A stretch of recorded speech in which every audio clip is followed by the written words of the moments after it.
Election commission Tehreek Insaf के foreign funding case का फैसला कल सुनाएगा। ये बड़े फैसले के लिए बड़ी तैयारी भी की गई है। इस्लामाबाद के रेड जोन में रेंजर्स के जवान तैनात किए जाएंगे। अवैस कियानी हमारे साथ मौजूद हैं, उनसे तफसीलात जानते हैं। अवैस, बताइएगा कितने जवान तैनात होंगे, क्या प्लान मुरतब किया गया है सिक्योरिटी के हवाले से? देखें, जब कॉस्ट लिस्ट जारी हुई तो वजारत दाखिला में जो है इस हवाले से एक मशावरत हुई और ये फैसला किया गया कि इलेक्शन कमिश्नर और चीफ इलेक्शन कमिश्नर और मेंबरान और इलेक्शन कमीशन को फुल प्रूफ सिक्योरिटी जो है फराहम करने का फैसला हुआ है। सबसे पहले ये चीज़ कंफर्म हुई है कि जो रेड जोन के जो दाखिली रास्ते हैं वहाँ पर और इलेक्शन कमीशन के बाहर जो है वो रेंजर्स की ज़ाती नफरी जो है वो डिप्यूट करने की जो है ये फैसला किया गया है। और इस हवाले से सेक्रेटरी दाखिला को जो है हदायत वज़ीर दाखिला की तरफ से दी गई है कि जो रिक्वायर्ड नफरी है रेंजर्स की उसको फुल फोर्स जो है वो तैनात किया जाए। सबसे अहम चीज़ ये भी डिस्कस हुई है, फैसला हुआ है कि रेड जोन के जितने भी दाखिली रास्ते हैं वहाँ पर भी रेंजर्स तैनात होगी और किसी भी पार्टी के जो कारकुनों को रेड जोन के अंदर दाखिल होने और इलेक्शन कमीशन के बाहर जमा नहीं होने दिया जाएगा।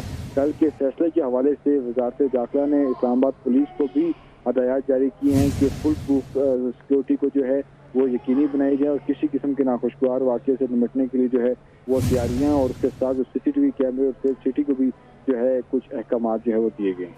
बहुत शुक्रिया आपका।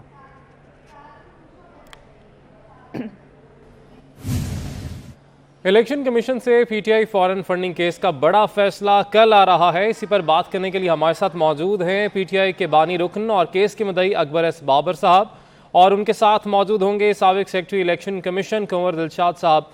सबसे पहले अकबर एस बाबर साहब, आपकी जानिब आना चाहूँगा। 8 साल बाद, तवील इंतजार के बाद अब कल इस केस का फैसला सुबह 10 बजे सुनाया जाएगा। आपकी क्या तवक्कुआत हैं? ऑपरेटिव फैक्ट्स सामने आ चुके हैं।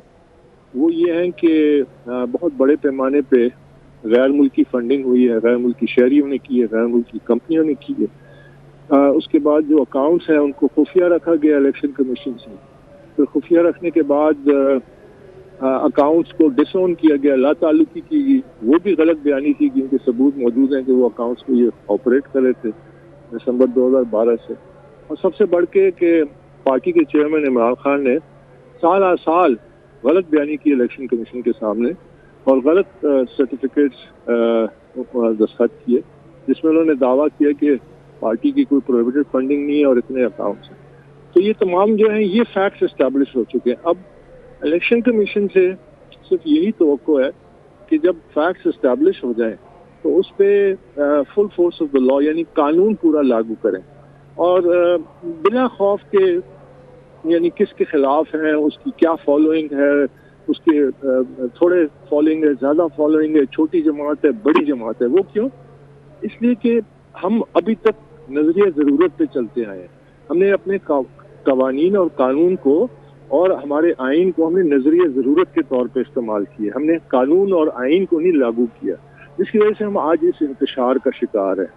अगर ये फैसला full force of the law यानी तमाम कवानीन पूरे लागू किए जो कि मौजूद हैं, तो ये पाकिस्तान की सियासत की तारीख बदल देगी और ये एक पहली ईंट होगी सही जमहूरियत की, जहाँ पे सियासी जमातें जो हैं वो कानून की ताबे हो जाएंगी और फिर बाकी जमातों को भी इसी तरह स्क्रूटनी होगी, इसी तरह उनका एहतसाब और कानून उन पर लागू। ये फिर एक मोमेंटम बन जाता है, एक पॉलिटिकल वो। तो मेरी बस अल्लाह से यही तवक्को है कि अल्लाह हमें सुखरूख करे। फॉरेन फंडिंग ठीक है अकबर एस बाबर साहब। कुंवर दिलशाद साहब हमारे साथ मौजूद है, साबिक सेक्रेटरी इलेक्शन कमीशन है। ज़्यादा बेहतर तरीके से हम कानूनी राय है इस मामले पर वो दे सकते हैं। कुंवर दिलशाद साहब, फैसला अब कल सुनाया जाएगा, क्या आपको लग रहा है, क्या फैसला आ सकता है, क्या कहेंगे?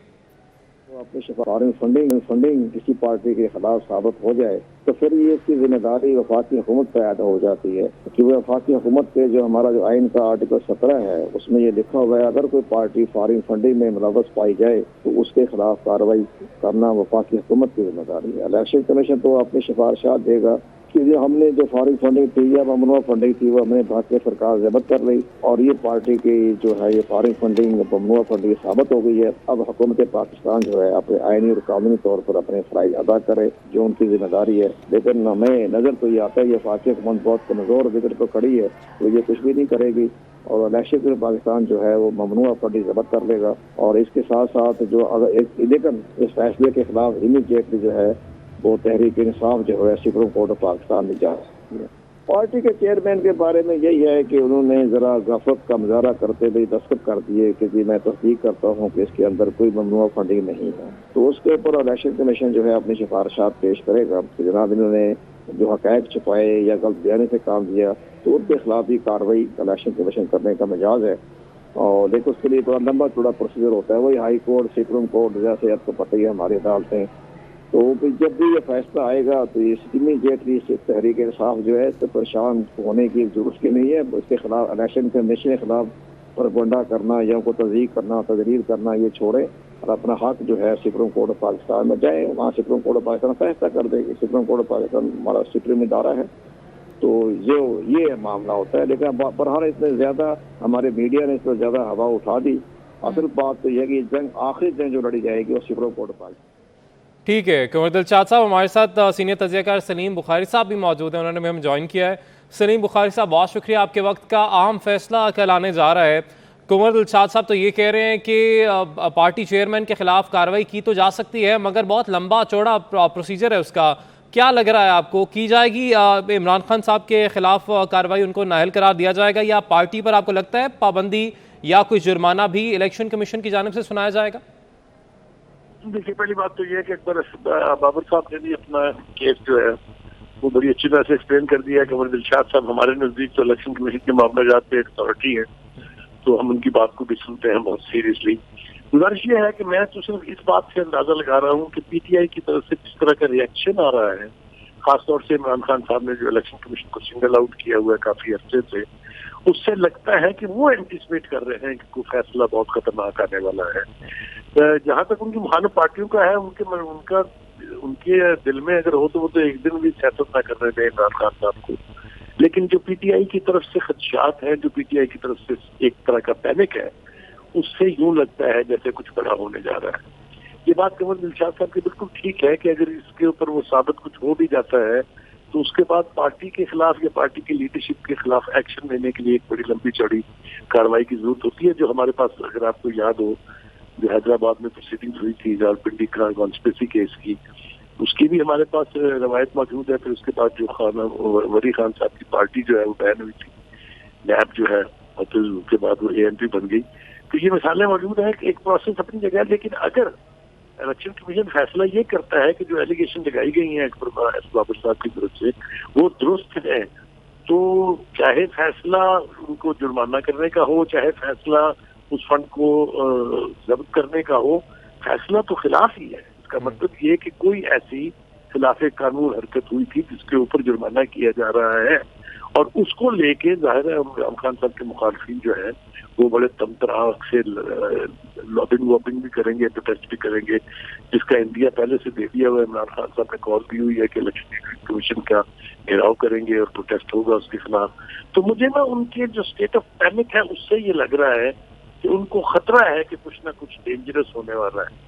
दूसरी तरफ जो इसके इंटरनेशनल पहलू सामने आ रहे हैं, चाहे वो आरिफ नकवी की सूरत में है या जो अमेरिका में जो केस है या जो प्रोसीडिंग ब्रिटेन में हुई है, जो अबराज ग्रुप के हवाले से के इलेक्ट्रिक के हवाले हैं, इनको अगर आप देखते हैं तो फिर इसकी गंभीरियत में थोड़ा सा इजाफा हो जाता है।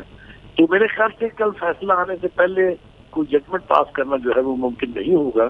फैसले की नौयत ही तय करेगी कि आइंदा हुकूमत के लिए क्या ऑप्शन जो है वो मौजूद है। आइंदा हुकूमत के लिए क्या ऑप्शंस मौजूद हैं? सलीम बुखारी साहब, ये भी आपसे जानना चाहेंगे कि अगर ये तमाम तर मामला बाद में सुप्रीम कोर्ट में जाता है, जिस तरह से कुंवर दिलशाद साहब यही कह रहे हैं कि पाकिस्तान तहरीक इंसाफ के पास इख्तियार तो मौजूद होगा सुप्रीम कोर्ट जाने का, और हुक्मरान इत्तेहाद पहले ही सुप्रीम कोर्ट का जो लास्ट बेंच बना था उसके ऊपर उनकी जानिब से अदम एतमाद का इजहार किया गया था, अब दोबारा उस तरफ तो नहीं फिर बात चली जाएगी अगर सुप्रीम कोर्ट मामला जाता है? देखिए, ये बात भी बहुत सारे एनालिस्ट जो है, बहुत सारे टॉक शोज में हमने सुनी है कि अगर मामला सुप्रीम कोर्ट में जाएगा तो उसका मतलब ये है कि अल्टीमेट फैसला इमरान खान साहब के हक में होने जा रहा है। ये अंदाजा नहीं है। ये अगर आप पिछली प्रोसीडिंग, जब भी खान साहब कोई इशू लेके सुप्रीम कोर्ट गए हैं, उनको रिलीफ मिला है ये एक तारीख का हिस्सा है, ये रियलिटीज है ऑन द ग्राउंड, और यही अब भी एंटिसिपेट किया जा रहा है। जितने भी पीटीआई के लीडर्स हैं, जब उनसे बात होती है ऑफ द रिकॉर्ड, तो यही कहते हैं कि हमारे पास लास्ट ऑप्शन तो है कि हम सुप्रीम कोर्ट मामले को ले जाएंगे और हमें वहां से इंसाफ मिलेगा। तो मैंने जैसा कहा, मैं फिर अपनी बात को दोहरा रहा हूँ कि फैसले की नौयत पर मुनसर है कि फैसला किस नौयत का है, उसके एतबार से ही फिर आगे फर्दर एक्शन जो है वो खान साहब के लिए भी और हुकूमत के भी लेना जो है उसकी राह हमवार होती है। ठीक है, बहुत शुक्रिया। सीनियर तजियाकार सलीम बुखारी साहब हमारे साथ मौजूद थे, इस तमाम तर मामले पर अपना तजिया दे रहे थे, जबकि साथ ही साथ कुंवर दिलशाद साहब इस तमाम तर मामले पर हमें अपनी अहम जो कानूनी राय है उससे हमें आगाह कर रहे थे, और साथ ही साथ हमारे साथ मौजूद थे इस केस के मुद्दई अकबर एस बाबर साहब। आप सबका बहुत शुक्रिया।